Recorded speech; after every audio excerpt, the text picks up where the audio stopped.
ഒന്നാലോചിച്ചു നോക്കൂ, ഒരു രാജകുമാരൻ കൊട്ടാരത്തിലെ എല്ലാ സുഖങ്ങളും ഉപേക്ഷിച്ച് ലോകം കണ്ട ഏറ്റവും വലിയ ആത്മീയ ഗുരുക്കന്മാരിൽ ഒരാളായി മാറുന്നു. എങ്ങനെയായിരിക്കും അത് സംഭവിച്ചത്? നമുക്ക് ഗൗതമ ബുദ്ധന്റെ ആ അവിശ്വസനീയമായ ജീവിതകഥയിലേക്ക്, അദ്ദേഹത്തിന്റെ പഠിപ്പിക്കലുകളിലേക്ക് ഒന്നിറങ്ങിച്ചെല്ലാം. അപ്പോൾ അദ്ദേഹത്തിന്റെ ജീവിതത്തെ മാറ്റിമറിച്ച ആ പ്രധാനപ്പെട്ട ഘട്ടങ്ങളിലൂടെ നമുക്കൊന്ന് കടന്നുപോകാം. ഓരോ ഭാഗവും അദ്ദേഹത്തിന്റെ ജ്ഞാനത്തിലേക്കുള്ള ഓരോ ചുവടുവെപ്പായി നമുക്ക് കാണാം. അപ്പോ നമ്മുടെ കഥ തുടങ്ങുന്നത് കപിലവസ്തുവിൽ നിന്നാണ്. സിദ്ധാർത്ഥ ഗൗതമൻ എന്ന രാജകുമാരന്റെ ജനനം. അദ്ദേഹത്തിന്റെ ജനനസമയത്ത് തന്നെ ഒരു പ്രവചനവും ഉണ്ടായിരുന്നു കേട്ടോ. ഒന്നുകിൽ ഈ കുട്ടി ഒരു വലിയ ചക്രവർത്തിയാവും, അല്ലെങ്കിൽ എല്ലാം ഉപേക്ഷിച്ച് ലോകം മുഴുവൻ ബഹുമാനിക്കുന്ന ഒരു സന്യാസിയായിത്തീരും. മകൻ സന്യാസിയായി പോകുമോ എന്നുള്ള പേടി കാരണം അച്ഛനായ ശുദ്ധോധന മഹാരാജാവ് എന്താ ചെയ്തതെന്നറിയാമോ? അദ്ദേഹം സിദ്ധാർത്ഥനെ ഒരു സ്വർണ്ണക്കൂടിലെന്ന പോലെയാണ് വളർത്തിയത്. കൊട്ടാരത്തിനു പുറത്തുള്ള ദുഃഖമോ രോഗമോ മരണമോ ഒന്നും അദ്ദേഹത്തെ അറിയിച്ചില്ല.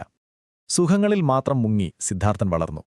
പക്ഷേ എത്രയൊക്കെ അടച്ചുപൂട്ടി വളർത്തിയാലും വിധിക്ക് അതിൻ്റേതായ വഴികളുണ്ടാവുമല്ലോ. കൊട്ടാരത്തിനു പുറത്തേക്കുള്ള ഒരൊറ്റ യാത്ര, ആ ഒരൊറ്റ യാത്ര മതിയായിരുന്നു ആ സ്വർണ്ണക്കൂടിന്റെ മതിലുകൾ തകർന്നു വീഴാൻ. സിദ്ധാർത്ഥന്റെ ജീവിതം അതോടെ എന്നേക്കുമായി മാറിമറിഞ്ഞു. ആ യാത്രകളിലാണ് സിദ്ധാർത്ഥൻ ജീവിതത്തിന്റെ നേർക്കാഴ്ചകൾ കാണുന്നത്.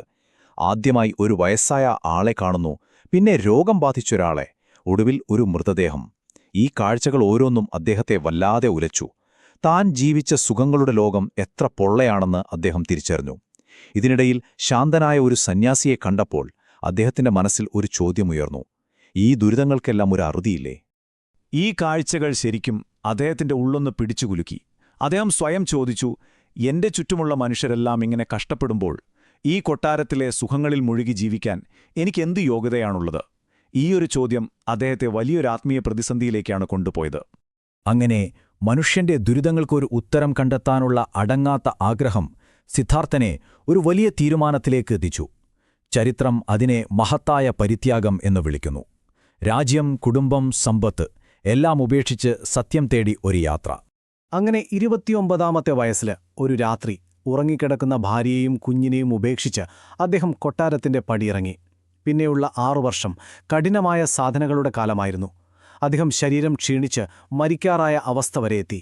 സത്യം കണ്ടെത്താൻ അക്കാലത്ത് നിലവിലുണ്ടായിരുന്ന എല്ലാ വഴികളും അദ്ദേഹം പരീക്ഷിച്ചു നോക്കി. പക്ഷേ ആ കഠിനമായ തപസ്സിനൊടുവിൽ അദ്ദേഹത്തിനൊരു കാര്യം വ്യക്തമായി. കൊട്ടാരത്തിലെ സുഖലോലുപത ഒരു ഭാഗത്ത്, കാട്ടിലെ ഈ കഠിനമായ ആത്മപീഡനം മറുഭാഗത്ത്. ഇത് രണ്ടുമല്ല ശരിയായ വഴി. ഇതിന് രണ്ടിനുമിടയിലുള്ള ഒരു മധ്യപാത, ഒരു മിഡിൽ പാത്താണ് ജ്ഞാനത്തിലേക്കുള്ള യഥാർത്ഥ വഴിയെന്ന് അദ്ദേഹം തിരിച്ചറിഞ്ഞു. അങ്ങനെ ആ 2 തീവ്രമായ വഴികളും ഉപേക്ഷിച്ച് സിദ്ധാർത്ഥൻ ഗയയിലെ ഒരു ബോധിവൃക്ഷത്തിന്റെ ചുവട്ടിൽ വന്നിരുന്നു.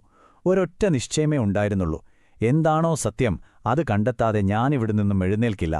അവിടെ ആ ബോധിവൃക്ഷച്ചുവട്ടിലെ ആഴത്തിലുള്ള ധ്യാനത്തിൽ അദ്ദേഹത്തിന് ജ്ഞാനോദയം ലഭിച്ചു.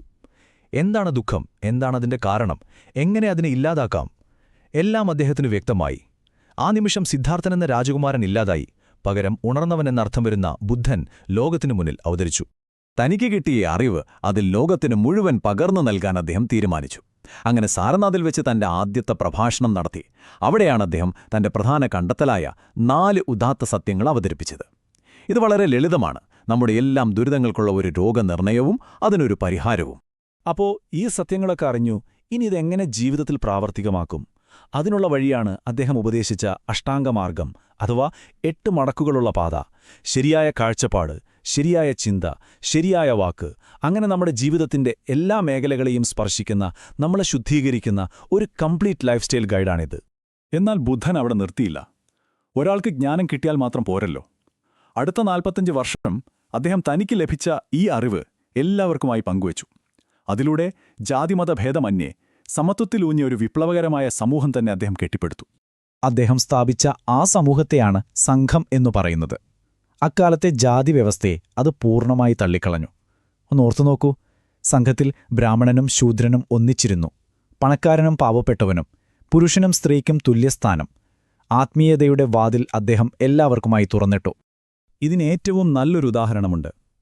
അംബപാലി എന്നൊരു ഗണിക അദ്ദേഹത്തെ ഭക്ഷണത്തിന് ക്ഷണിച്ചു. അതേസമയം തന്നെ അവിടുത്തെ പ്രഭുക്കന്മാരും ക്ഷണിച്ചിരുന്നു. പക്ഷെ ബുദ്ധൻ ആരുടെ ക്ഷണം സ്വീകരിച്ചെന്നോ? അംബപാലിയുടേത്. ഇതിലൂടെ അദ്ദേഹം ഒരു വലിയ സന്ദേശമാണ് നൽകിയത്: നിങ്ങളുടെ സാമൂഹിക സ്ഥാനമല്ല, നിങ്ങളുടെ ഹൃദയശുദ്ധിയാണ് പ്രധാനം. അദ്ദേഹത്തിന്റെ വാക്കുകളിലെ ആ അനുകമ്പയും യുക്തിയും അത് രാജാക്കന്മാരെയും സാധാരണക്കാരെയുമൊക്കെ ഒരുപോലെ ആകർഷിച്ചു. എന്തിനേറെ പറയുന്നു, നൂറുകണക്കിന് ആളുകളെ കൊന്ന അങ്കുലിമാലനെപ്പോലൊരു കൊടും കുറ്റവാളിയെപ്പോലും മാറ്റിയെടുക്കാൻ അദ്ദേഹത്തിന്റെ ധർമ്മോപദേശത്തിന് കഴിഞ്ഞു.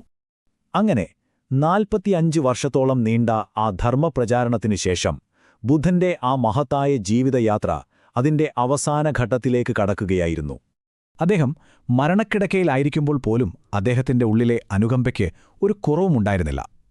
സുഭദ്രൻ എന്നൊരു സഞ്ചാരി സംശയങ്ങളുമായി വന്നപ്പോൾ ആ അവശതയിലും അദ്ദേഹത്തിന്റെ സംശയങ്ങൾ തീർത്തുകൊടുത്തു. അങ്ങനെ സുഭദ്രൻ ബുദ്ധന്റെ അവസാനത്തെ ശിഷ്യനായി. കണ്ടില്ലേ, അവസാന ശ്വാസം വരെയും അദ്ദേഹം ഒരു ഗുരുവായിരുന്നു. അദ്ദേഹത്തിന്റെ അവസാന വാക്കുകൾ ഒരു കൽപ്പനയൊന്നുമായിരുന്നില്ല, അതൊരു വലിയ ഓർമ്മപ്പെടുത്തലായിരുന്നു. അദ്ദേഹം പറഞ്ഞു, നിങ്ങൾക്ക് തന്നെ വെളിച്ചമാകുക. അതായത് എന്നെയോ മറ്റാരെങ്കിലുമോ ആശ്രയിക്കരുത്. ഞാൻ കാണിച്ചു തന്ന വഴിയിലൂടെ നിങ്ങളുടെ സ്വന്തം പ്രയത്നം കൊണ്ട് മുന്നോട്ടു പോകണം എന്നാണ് അദ്ദേഹം ശിഷ്യന്മാരോട് പറഞ്ഞത്. ബുദ്ധന്റെ ശരീരം മണ്ണോട് ചേർന്നു. പക്ഷേ അദ്ദേഹം തെളിച്ച ആ ജ്ഞാനത്തിന്റെ വെളിച്ചം അതൊരു ലോകമതമായി, കാലത്തെ അതിജീവിക്കുന്ന ഒരു വലിയ തത്വശാസ്ത്രമായി ഇന്നും നമുക്കിടയിൽ പ്രകാശിച്ചു നിൽക്കുന്നു. ഇന്ത്യയിലെ ബുദ്ധമതത്തിന്റെ ചരിത്രം നമ്മളെ ഒരുപാട് കാര്യങ്ങൾ പഠിപ്പിക്കുന്നുണ്ട്. എപ്പോഴൊക്കെ അതിന്റെ അടിസ്ഥാന തത്വങ്ങളായ സത്യത്തിലും സമത്വത്തിലും ഉറച്ചു നിന്നുവോ അപ്പോഴൊക്കെ അത് വളർന്നു. എന്നാൽ എപ്പോഴാണോ സ്ഥാപനങ്ങൾ അതിന്റെ യഥാർത്ഥ ലക്ഷ്യം മറന്ന് പണത്തിനും അധികാരത്തിനും പിന്നാലെ പോയത്, അപ്പോൾ തന്നെ അതിന്റെ തകർച്ചയും തുടങ്ങി. അപ്പോൾ ബുദ്ധന്റെ ജീവിതം നൽകുന്ന ഏറ്റവും വലിയ സന്ദേശമെന്താണ്? യഥാർത്ഥ ആത്മീയത എന്നത് കുറെ അന്ധമായ ആചാരങ്ങളോ കാലഹരണപ്പെട്ട നിയമങ്ങളോ പിന്തുടരുന്നതല്ല. മറിച്ച് അത് നമ്മൾ ഓരോരുത്തരും നമ്മുടെ ഉള്ളിലേക്ക് നോക്കുന്ന, മനസ്സിനെ ശുദ്ധീകരിക്കുന്ന, അനുകമ്പയും വിവേകവും വളർത്തിയെടുക്കുന്ന ഒരു നിരന്തരമായ പ്രക്രിയയാണ്. മഹാത്മാ ബുദ്ധന്റെ ജീവിതത്തെയും തത്വങ്ങളെയും കുറിച്ചുള്ള ഈയൊരു വിവരണം യുഗഋഷി പണ്ഡിറ്റ് ശ്രീരാം ശർമ്മ ആചാര്യജിയുടെ മഹാത്മാ ബുദ്ധ എന്ന ഹിന്ദി പുസ്തകത്തെ ആസ്പദമാക്കിയുള്ളതാണ്. കൂടുതൽ ആഴത്തിൽ ഈ വിഷയത്തെപ്പറ്റി അറിയാൻ ആഗ്രഹിക്കുന്നവർക്ക് ആ പുസ്തകം തീർച്ചയായും പ്രയോജനപ്പെടും.